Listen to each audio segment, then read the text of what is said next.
Olá, aluno! Olá, aluna! Sejam bem-vindos ao canal O Ponto da Redação. Eu sou o professor Alexandre de Jesus e na aula de hoje nós vamos falar sobre a tipologia dissertativa. Vale lembrar o seguinte, sempre que falamos em tipologia, estamos falando exatamente na função que esse tipo de texto tem. E a tipologia dissertativa ela vai abordar duas estruturas, a dissertação expositiva e a dissertação argumentativa. Porém, antes de mais nada, não esqueça, inscreva-se aí no canal e mantenha-se atualizado em relação às nossas postagens. Não esqueça também de dar o seu like aí em nosso vídeo.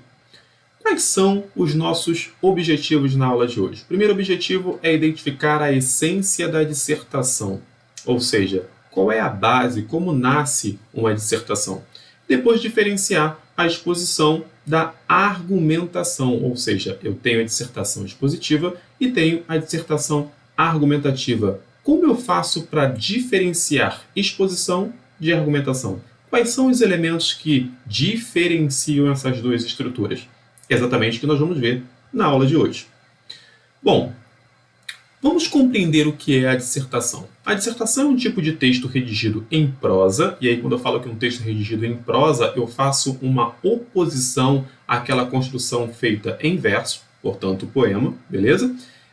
Estruturada por períodos e parágrafos. Então, em se tratando de uma construção dissertativa, eu terei uma construção em prosa, famoso texto corrido, e esse texto ele será composto por períodos e por parágrafos. Estes são classificados em, ou seja, eu tenho parágrafos de introdução, parágrafos de desenvolvimento e parágrafo de conclusão. Vale lembrar o seguinte, em se tratando de uma redação de concurso, em se tratando de uma redação que nós costumamos apresentar, seja na escola, seja no concurso, nós sempre trabalharemos com um parágrafo de introdução. Por que eu faço essa observação? Porque se você for tratar de uma dissertação de mestrado, por exemplo, doutorado, nesse caso específico, aí você vai ter uma introdução, não com 2 parágrafos, mas com 2, 3, 4, 5 folhas, ok? Mas aqui nós estamos tratando de um texto que tem ali aproximadamente 30 linhas. Então, neste caso, a nossa redação de concurso, ela terá apenas um parágrafo de introdução e apenas um parágrafo de conclusão. O parágrafo de desenvolvimento, nós teremos ali um número maior a depender do tipo de produção textual. Tudo bem? Quais são, então, as diferenças entre as dissertações expositivas e argumentativa? Primeiro ponto, vamos trabalhar a dissertação expositiva. A função da dissertação expositiva é sempre apresentar. E aí tem uma analogia bem interessante para você observar. Se você olha pela janela, por exemplo, e alguém ou você mesmo observa e conta, né? Você fala ao telefone para alguém, olha, poucos carros na rua, poucas pessoas andando, comércio fechado, tempo nublado. Você está apresentando para alguém, ok, uma determinada situação. Você não agregou valor a essa situação, você simplesmente apresentou aquilo que você estava vendo, sem inserir nesse momento a sua visão. Agora, se você diz, em virtude da pandemia que assola o Brasil e o mundo, especificamente no Rio de Janeiro, observa-se que o número de veículos reduziu e, concomitantemente, o número de pessoas. Isso ocorreu em virtude do fechamento do comércio orientado ou, na realidade, determinado pela prefeitura local. Percebeu que nesse momento você deixou de simplesmente expor, mas você começou a apresentar ali uma subjetividade, uma visão, ou seja, você apresentou a sua visão sobre aquela situação. Então você agregou valor. Sempre que você agrega valor, você argumenta. Quando você retira esses valores agregados, você simplesmente está apresentando, portanto você está expondo. Vejamos então quais são os elementos essenciais dentro de uma redação dissertativa expositiva. Ela vai sempre expressar fatos, ela vai sempre apresentar fatos. Ela contextualiza o coletivo, jamais terá como referência apenas um elemento. Esse elemento ele é sempre contextualizado. O autor ele está ausente do texto. Nesse momento, não existe subjetividade. O autor ele afasta-se desse processo e traz informações sempre institucionalizadas, ou seja, é sempre uma visão extremamente coletiva, tá?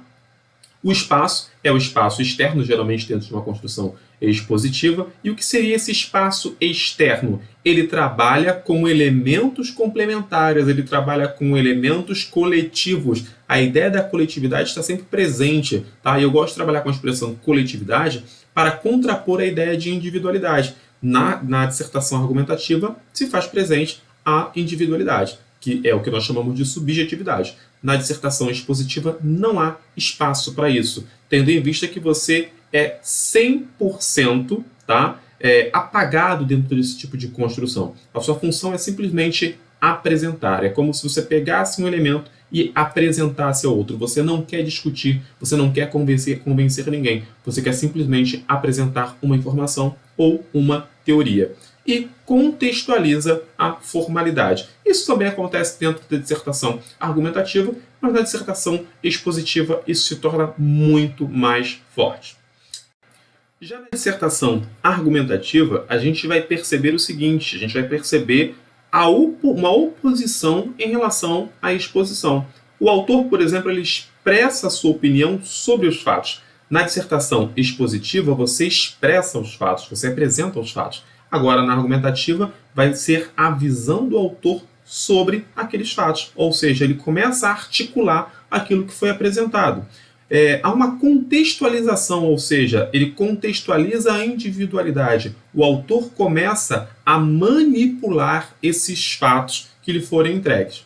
O autor está presente no texto e aí é importante a gente entender o seguinte: a presença do autor não significa dizer que ela deva se materializar no texto, tá? Então prioritariamente, você vai escrever ali na primeira pessoa do plural, ok? Ou você vai trazer uma espécie de apagamento. Quando você constrói por meio de um apagamento, você deixa a fala desse autor de maneira implícita. Acredita-se que, observa-se, e dessa forma você se distancia do texto, mas, obviamente, há ali a ideia, há ali a opinião do autor presente dentro desse texto.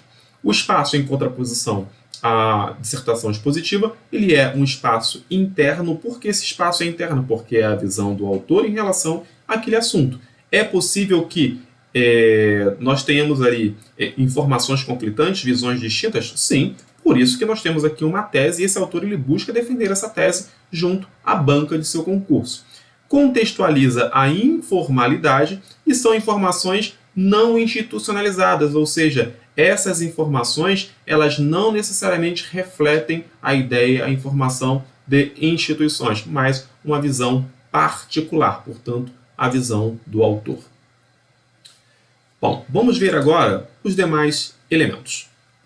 Nós falamos sobre as características de uma dissertação expositiva. Agora vamos entender e vamos enxergar essas características por meio de uma análise, ou seja, vamos analisar uma redação. Exemplo de dissertação expositiva. A pregação de um sermão e a publicação de uma ordem de delação faziam parte da rotina dos inquisidores medievais quando chegavam a uma nova localidade em seu itinerário. A ordem de delação, embrião do futuro édito da fé, não era tão minuciosa na descrição dos crimes.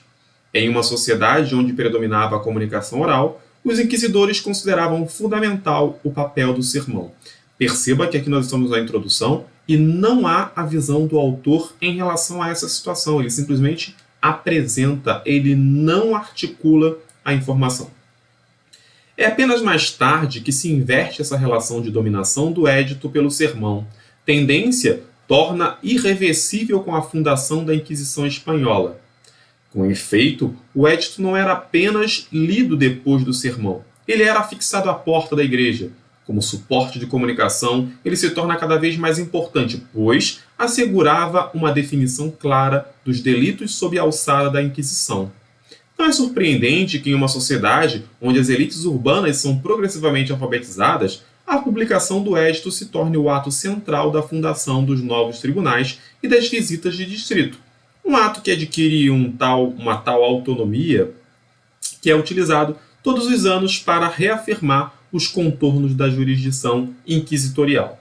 Perceba aí, nesse momento, que ele fez uso de elementos conectivos que buscam explicitar, apresentar, como efeito, pois, né? O pois traz uma ideia de explicação. Perceba que, a princípio, você poderia dizer assim, não, mas aqui eu tenho a presença de um texto argumentativo. Onde está a argumentação? Onde ele articula a informação? Em momento algum. Ele simplesmente apresenta exatamente, eu estou focando nesse ponto, porque é comum que você, muitas vezes, diante de uma proposta que te pede uma dissertação argumentativa, você acabe por expor.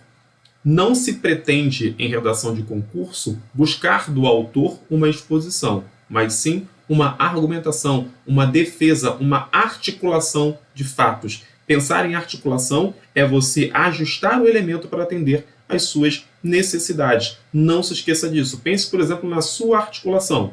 Quando você tem um elemento, você tem um material que está caído ao chão, você faz uso das suas articulações para facilitar o seu movimento para pegar esse objeto.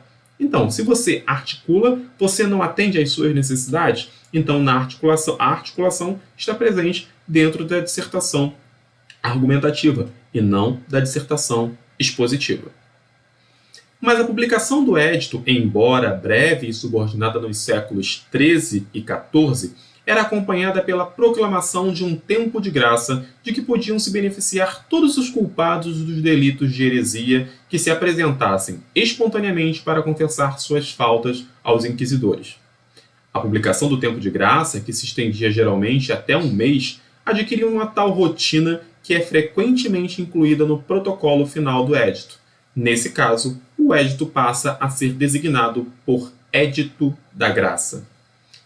Perceba, isso aí foi na realidade um trecho, né, da obra Inquisições, aliás, Histórias das Inquisições, Portugal, Espanha e Itália, e a intenção desse material é mostrar para você a essência da exposição.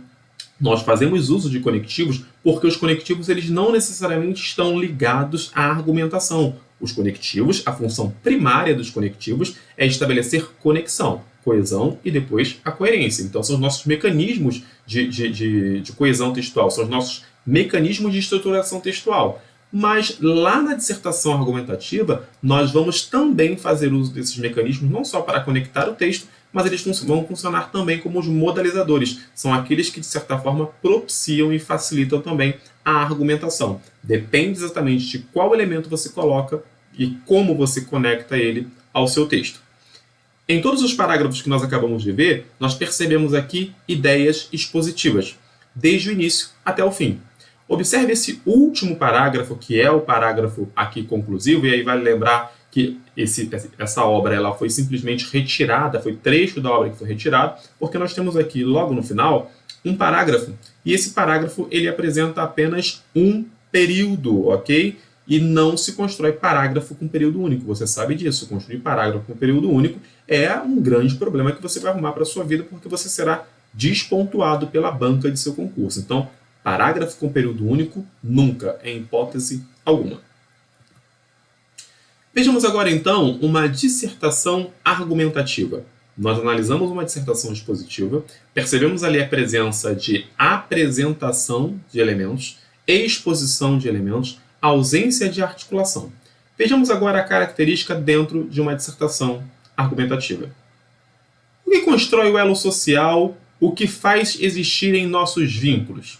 Olha o questionamento, uma introdução por pergunta. Está ficando cada vez mais difícil viver em sociedade, bem sabemos. Nossos tempos privatizaram muito do que era público. Você já percebe desde o início uma articulação por parte do autor. Ele já começa a articular quando ele estabelece a pergunta. E aí, olha ele se colocando no texto. Nossos tempos. O tempo de quem? Do leitor e do autor. Ué, mas o autor pode se comunicar com o leitor? Ele não se comunicou com o leitor, mas ele fala de um momento em que, no mesmo momento em que o leitor lê aquela produção, é o momento de que ele está falando. E se é o momento de que ele está falando, é o momento em que ele vive. Então, ele está dentro do mesmo processo. Tá? Nossos tempos privatizaram muito do que era público. A praça é do povo, como o céu é do condor. O verso de Castro Alves parece hoje estranho. Quem vai à praça? E aí ele já insere um elemento intertextual, que é uma característica nítida de uma produção textual, dissertativa, argumentativa. Ele insere esse elemento para dar base àquilo que ele está dizendo. Perceba, a praça é do povo como o céu é do condor. O verso de Castro Alves parece hoje estranho. E aí você percebe que ele faz essa inserção sem necessariamente dizer conforme citava Castro Alves, conforme falou Castro Alves. Essas estruturas são clichês. Ele faz essa inserção de maneira sutil e é exatamente isso que você precisa fazer dentro do seu texto. Aqui é um parágrafo de introdução, esse parágrafo trabalha ali com a dissertação argumentativa. Logo no início, ele já coloca então a sua teoria. Qual é a teoria que está inserida dentro desse texto? Qual é a tese que ele defende? Ele defende a tese relacionada à questão da liberdade e dos costumes. Veja mais uma vez, o que constrói o elo social, o que faz existirem nossos vínculos? Está ficando cada vez mais difícil viver em sociedade, bem sabemos. Nossos templos privatizaram muito do que era público. A praça é do povo, como o céu é do condor. O verso de Castro Alves parece hoje estranho. Quem vai à praça, ou seja, o povo, não comparece mais à praça? Não existe mais praça? Vamos ver o que diz o parágrafo de desenvolvimento. A praça, aliás, era já uma herdeira pobre da ágora, da praça ateniense. Olha ele fazendo aí uma alusão à questão histórica, que não foi lugar do fútil ou da conversa mole, mas da decisão política. A ágora era a praça do sentido forte, onde as questões cruciais da coletividade eram debatidas e decididas. Em outras palavras, ele quer dizer que a praça não era um local simplesmente de mero encontro, era um momento, era um espaço de discussão política, de pensar na coletividade. Mas mesmo a praça, na acepção de espaço em que as pessoas se socializam, enfraqueceu. Ou seja, ele fala da praça num sentido muito mais político no início, e agora ele fala da praça dentro do sentido do convívio social. É significativo que Roberto da Mata, ao analisar a oposição entre o mundo doméstico e o público na sociedade brasileira, oponha a casa à rua e não à praça. Perceba, é significativo, ou seja, tem valor para ele, quando Roberto da Mata opõe rua à casa e não praça à casa. Percebeu? E por meio aí da inserção do discurso de Roberto da Mata, ele traz mais um elemento embasador para o seu discurso. A praça favorece a circulação no sentido quase etimológico do círculo da ida e vinda, do encontro e reencontro. Quem se lembra do que se chamava footing nas cidades do interior? Os rapazes e moças dando voltas na praça, uns no sentido do relógio e outros no contrário, de modo a se cruzarem seguidas vezes. Sabe do que falo? Já a rua é caminho de ida sem volta. Fica-se na praça, anda-se na rua. Vai-se, sai-se. Percebeu? A articulação que ele fez, não só a articulação com as palavras, mas a articulação de ideias. Quando ele faz menção ao tempo passado, ou seja, lá atrás, quando ele faz referência, inclusive, a uma prática e utilizando uma expressão que era comum da época, que ele chama de footing, que era exatamente ali essa relação estabelecida entre os jovens, né, que ele chama de footing, que eram os rapazes e as moças dando voltas na praça, uns no sentido do relógio, sentido horário, e outros no sentido anti-horário, e isso diversas vezes. Então ele faz menção aí a um tempo na história. Olha a alusão histórica nesse momento. Aí ele diz que a rua é caminho de ida sem volta. Fica-se na praça. Então ele traz a praça como elemento de permanência, como elemento de afeto, como elemento de vínculo. E a rua como um elemento de ausência, um elemento de desafeto, um elemento de, podemos dizer aí, né, não de círculo, porque o círculo ele é fechado, né? E o que seria ali a ideia da praça, quando ele estabelece a ideia de círculo. Então, círculo, ó, fechou, união. E quando ele traz a ideia da rua, a rua não tem união. A referência de rua é referência de individualidade, é referência de particularidade. Isso é ruim. Se temos como ideal a ágora como um centro da cidade, mas pode não ser tão mal se pensarmos que nunca houve uma ágora que integrasse todos. Nem em Atenas, onde se excluíam mulheres, escravos e não atenienses. O que podemos ter hoje é uma pulverização de centros. A periferia prevalece. E aí ele já começa a mudar o seu discurso em relação ao contexto atual. Há amizades via internet como as havia por telefone, que dispensam e talvez até excluam o encontro físico. A comunicação é segmentada, não se concentra no político, mas ocorre assim mesmo. Talvez precisemos nos habituar a elos fracos, leves, temporários. Então você percebe nitidamente dentro do texto a crítica que ele estabelece em relação ao contexto atual.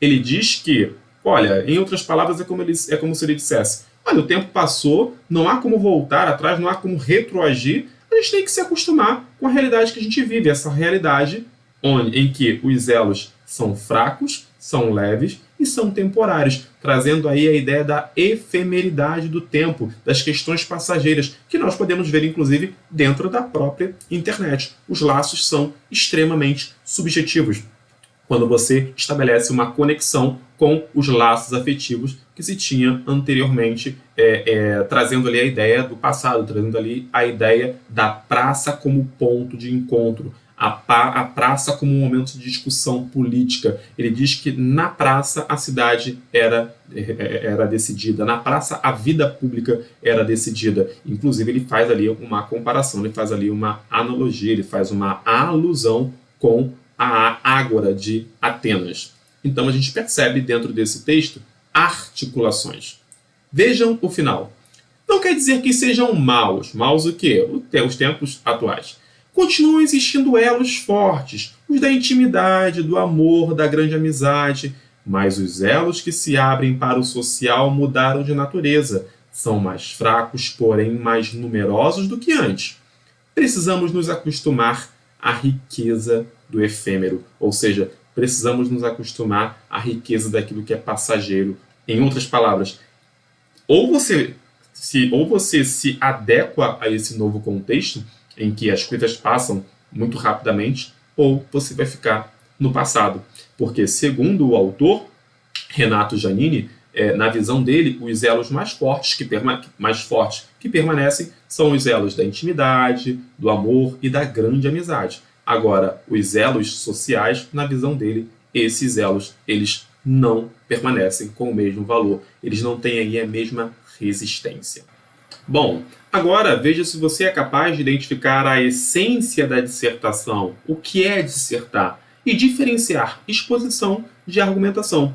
Lembrando que sempre que você está apresentando sem inserir um juízo de valor, sem inserir a sua opinião, sem inserir a sua visão, você está expondo. E a partir do momento em que você agrega valor a essa visão que é exposta, aí você passa a argumentar. Então é perfeitamente possível que um texto que, a princípio, é expositivo, possa ser transformado em argumentativo e vice-versa. Qualquer dúvida você retorna aqui ao ponto da redação, porque afinal você sabe que no ponto da redação o conteúdo é de qualidade. E não se esqueça de que agora nós estamos também lá no Instagram, @o ponto da redação. Confirmando, @o ponto da redação. Foi muito bom ter você por aqui. Um forte abraço.